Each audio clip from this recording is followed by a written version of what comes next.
Você é o que você pensa. Quando você usa sua imaginação, você tem a possibilidade de fabricar a sua própria existência. O poder da sua mente não tem nada a ver com sorte, acaso ou superstição. A verdade é que a sua mente trabalha de acordo com a sua vontade e da forma como ela é direcionada a agir. Até mesmo quando você não sabe que você está utilizando seus pensamentos. E a verdade é que sua mente chega muito antes do que o seu corpo ou as suas ações conseguem chegar. E com isso você não atrai apenas aquilo que você pensa, mas a consequência daquilo que você pensa. Você já percebeu que quando você deseja o bem para alguém, você também se sente bem? Com os pensamentos também é assim. Se você utilizar seus pensamentos para coisas positivas, você também atrairá coisas positivas ou terá sentimentos positivos. Mas o contrário também é verdade. O seu resultado é afetado diretamente pelos seus pensamentos e as suas decisões modificam completamente o seu futuro. Se tudo que você pensa é negativo, combativo, inferior, de baixo valor, não existe nenhuma possibilidade de você atrair riqueza, prosperidade, pensamentos de bem e paz. No livro e também na sua vida, nos seus conteúdos,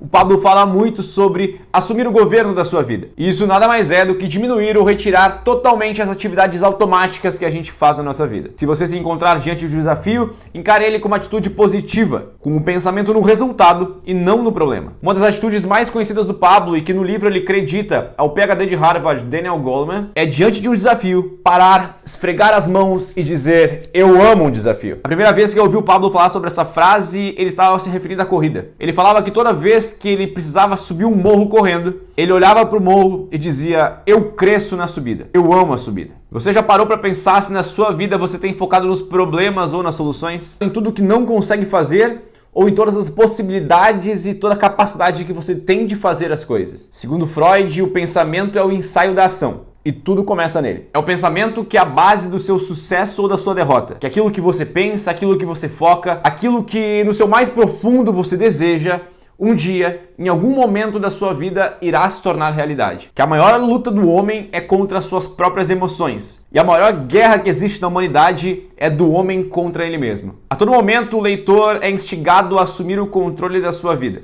Acreditar que tem a capacidade de crescer, de atingir suas metas, seus resultados, a sua liberdade. E é por isso que é tão importante tomar o controle da sua vida, das suas emoções, governar a sua vida. Que só assim você toma o controle do seu destino, pega ele nas suas mãos e toma controle da única vida que você tem. Hoje vivemos em um mundo em que o ser ficou para trás e a maioria das pessoas repete um padrão de comportamento em que o ter é a prioridade. E o pior é que elas nem se questionam se aquilo faz sentido para a vida delas, se faz sentido para os objetivos dela, se aquilo agrada a elas ou simplesmente elas estão fazendo para agradar outras pessoas. No livro é feita uma analogia que também é muito utilizada no mundo dos negócios, que é que qualquer pessoa pode saber quantas sementes tem dentro de uma maçã, mas ninguém é capaz de saber quantas maçãs tem dentro de uma semente. Isso quer dizer que existe um começo, mas não existe um fim. Que a plantação é opcional, mas a colheita é obrigatória. E isso acontece de maneira infinita. Aquilo que você planta é aquilo que você irá colher. E caso você não plantar, você também não pode ter nenhuma expectativa de colher algo. E assim também é com os nossos pensamentos. Tudo começa neles. E se você não tem controle deles, você não terá controle das suas atitudes. Se você não acreditar que é capaz e não tiver a capacidade de imaginar as coisas que você quer fazer, você nunca terá a capacidade de execução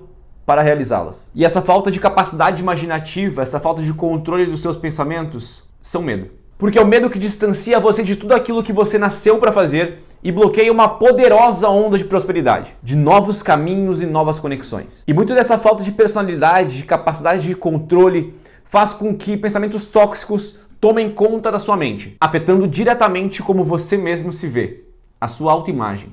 E a pergunta que fica para o leitor, e agora eu deixo para você, é por que você permite que esses pensamentos e sentimentos tóxicos tomem conta da sua mente? Afinal, o medo é uma semente que gera frutos em qualquer terreno, mas aquele bem adubado é o seu cérebro. E cada vez que você tem pensamentos negativos, comportamentos negativos, companhias negativas, você está adubando um pouquinho mais esse solo. Por outro lado, sempre que você busca conhecimentos, busca se tornar uma pessoa melhor, ambientes melhores, você está colocando um poderoso defensivo agrícola nesse solo. E a partir do momento que você começa a se tornar uma pessoa melhor, você adquire a capacidade de ensinar outras pessoas aquele caminho. E nesse momento em que você começa a viver aquilo que você ensina, as suas palavras deixam de ser necessárias. Verdade é que não tem como evitar o medo. Segundo o livro, existem dois tipos de medo. O primeiro é o medo reflexo, seria aquele medo instintivo, natural do ser humano. Ele é um medo que vem do cérebro primitivo, uma resposta natural, uma primeira reação. É relacionado basicamente à sobrevivência. O segundo medo é o medo paralisante. Esse é aquele medo que compromete suas relações sociais,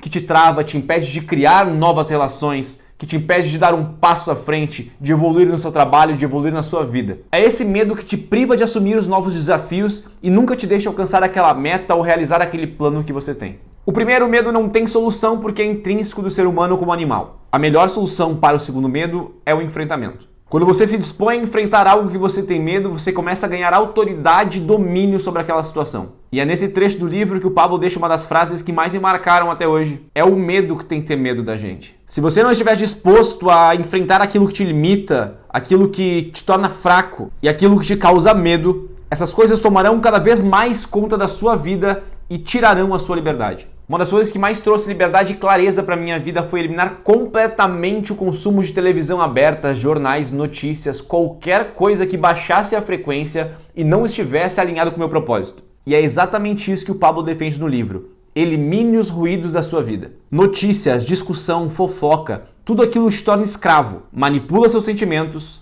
suas sensações e os seus valores. Então, Pablo entra em um assunto muito atual, que é a quantidade de informações que a gente consome. Cada vez mais compramos cursos e não chegamos ao final. Compramos livros para deixá-los na prateleira. Temos uma necessidade muito grande de consumir e estarmos sempre atualizados, mas não fazemos nada com essas informações. É muito consumo e pouca ação. Eu converso no meu dia a dia com muitos profissionais que têm um imenso conhecimento técnico da área deles, mas não conseguem se posicionar sobre as crenças mais fortes que eles possuem. É uma necessidade de aprovação tão grande que impede que eles falem aquilo que eles realmente acreditam. Porque vai que desagrade o concorrente, a família, um amigo. Mas o fracasso, na verdade, é uma coisa positiva, porque cada fracasso te entrega um diploma, um novo aprendizado. Um dos grandes aprendizados que eu tive com o Pablo, não somente no livro, mas durante todo o tempo que eu acompanho ele, é que você tem que fracassar o máximo de vezes que você conseguir. Só não seja idiota de fracassar nas mesmas coisas sempre. Fracasse em coisas novas. A cada vez que você fracassa, você sabe exatamente o que não deve ser feito. E a partir daí você tem a capacidade de ensinar para outras pessoas o que elas também não devem fazer naquele caminho. Então comece a se colocar em movimento. Comece a tentar, comece a fracassar, comece a fazer algo. A primeira lei de Newton fala que um corpo parado tende a permanecer parado. E um corpo em movimento tende a permanecer em movimento. Na sua vida, você está parado ou está em movimento? Segundo o livro, a inércia é a irmã mais velha do medo. É quando você gasta toda a sua energia fazendo algo que não está alinhado com o seu propósito. Algo que não está dentro das coisas que precisam ser feitas. E que quando você vai fazer as coisas que realmente precisam ser feitas, você não tem mais energia para isso. Se você deixar de fazer as coisas que realmente precisam ser feitas, o seu medo somente aumentará. Porque você está se enganando que está fazendo alguma coisa, mas na verdade não está. E daí surge a verdadeira ladra da sua alma, como é definido no livro. A procrastinação. Você deixa para depois, coloca outras coisas no lugar, às vezes até procrastina de maneira produtiva. Você não quer fazer algo, pega um livro, vai ler, porque aquilo ali vai te dar conhecimento e vai melhorar o seu arcabouço cultural. Mas na verdade você só está procrastinando de uma maneira diferente. E no final você só está deixando de fazer uma atividade essencial para o seu resultado. Muito disso surge da sua incapacidade de se organizar. Segundo uma consultoria norte-americana, uma pessoa perde cerca de 10% da sua vida por não saber administrar corretamente o tempo de execução das suas tarefas. Quanto mais da sua vida você irá desperdiçar por falta de organização? Com tudo isso, você começa a perceber que não tem resultado. E a sua falta de resultado gera incertezas. E é nesse momento que você acaba gastando o seu recurso de criatividade e imaginação pensando em cenários de fracasso, em preocupações e coisas que talvez nunca irão acontecer. Ou caso aconteçam, é simplesmente porque você focou muito nelas. E então você começa a mentir para você mesmo, inventa desculpas gourmetizadas, apenas para convencer você mesmo de algo que você não acredita. Você se auto-engana e faz você mesmo acreditar em uma informação que até pouco tempo atrás você tinha certeza que era errada. Você começa a inventar desculpas porque afinal é muito mais fácil do que encarar a realidade que você não tem controle das suas ações, que não tem controle da sua mente e não tem controle da sua vida. O maior problema é que as pessoas desejam mudanças absurdas, uma revolução na sua vida, ganhar muito dinheiro, de preferência da noite pro dia, mas não se colocam em movimento. Pensar positivo, começar com ideias, desejar ardentemente algo vai te direcionar para a prosperidade. Mas se você não se colocar em crescimento, você estará fazendo uma força contrária à sua própria prosperidade e o seu crescimento.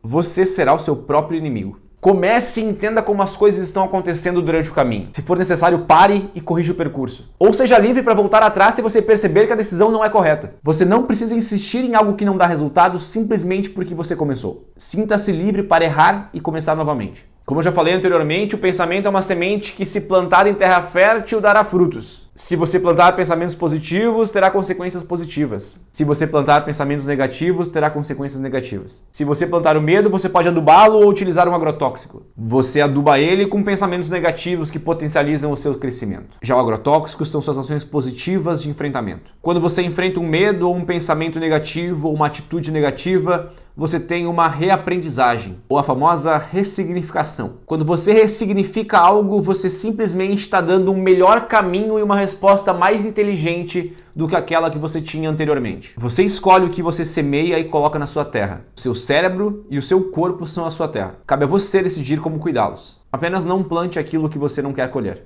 Ignorância, religião, informação, cultura parental e o medo. Essas são as 6 formas de alienação descritas no livro. Segundo Pablo, a melhor forma de aprisionar o cérebro de alguém é através da alienação. É fazer com que a pessoa obedeça comandos sem que ela tenha percepção de que está fazendo isso. A verdade é que a pessoa que está alienada entregou a gestão da própria vida para outra pessoa, ou para uma empresa, ou para um vício, ou para um líder religioso. A principal característica de uma pessoa que não se deixa ser alienada é ter o controle da própria mente. No vídeo passado eu falei um pouco sobre crenças e se você não assistiu, sugiro que assista. Mas no livro Pablo define crenças como princípios de ação. As nossas crenças foram formadas a partir do resultado das nossas experiências. E a partir disso agimos como se fossem verdades absolutas. Aquilo que eu acredito também é aquilo que vai me direcionar nos meus relacionamentos, dos meus valores, na minha conduta pessoal e profissional. Então tudo acaba se tornando uma profecia autorrealizável. Uma crença limitante, segundo o livro, surge de algo que você ouviu de alguém que você respeita e não questionou. Então a chave para não desenvolver ela seria o questionamento no tempo certo. E como já dito anteriormente, reaprender, significar e colocar uma crença não limitante no lugar dela. Se a crença for negativa, torne-a temporária. Se for positiva, torne-a ela definitiva. O foco da ressignificação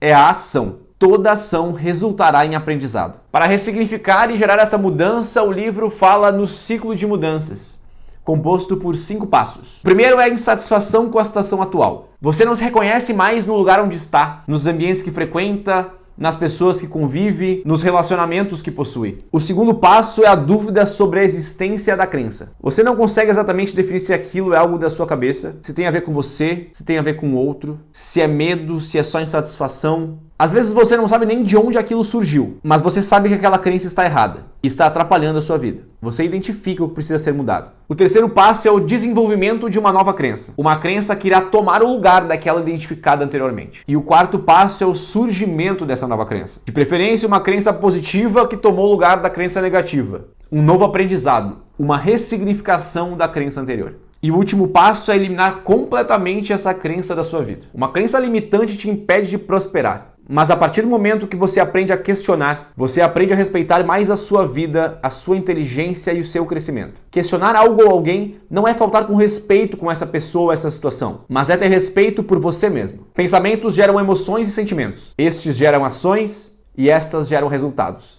Se você quer resultados diferentes, você precisa mudar as suas ações. Pensamento não muda pensamento. O que muda pensamento é o movimento de uma ação. Há alguns anos eu escutei pela primeira vez a frase "o que você mais quer está do outro lado do medo". E essa frase recorrentemente está presente na minha cabeça. No livro, Pablo muda a palavra medo por problema. Tudo o que você quer está do outro lado da ponte chamada problema. Se você atravessar uma ponte por dia, resolver um problema por dia, você inevitavelmente conseguirá alcançar cada um dos seus objetivos. Porque atrás de cada problema sempre tem uma recompensa. Então ame a recompensa e ame os problemas. Quando você pede a Deus por mais sabedoria, Ele não te dá uma caixinha de presente com sabedoria dentro. Ele te dá as situações, as pessoas, os problemas que você precisa resolver e que te tornarão mais sábio. Então se torne um especialista em resolver o problema e veja ele como uma possibilidade de crescimento. E use a dor como combustível para o resultado. O nosso corpo carrega a nossa história emocional. Conforme o tempo passa, nós criamos uma casca, um arcabouço de situações que aconteceram na nossa vida e que precisamos lidar. E algumas vezes essas cascas, essas máscaras que nós vamos admitindo durante a vida fazem com que nós negligenciemos a nós mesmos. Então criamos um conceito e uma percepção errada e desrespeitosa sobre nós mesmos. Se o seu conceito sobre si mesmo está errado, toda a construção do seu ser poderá estar comprometida.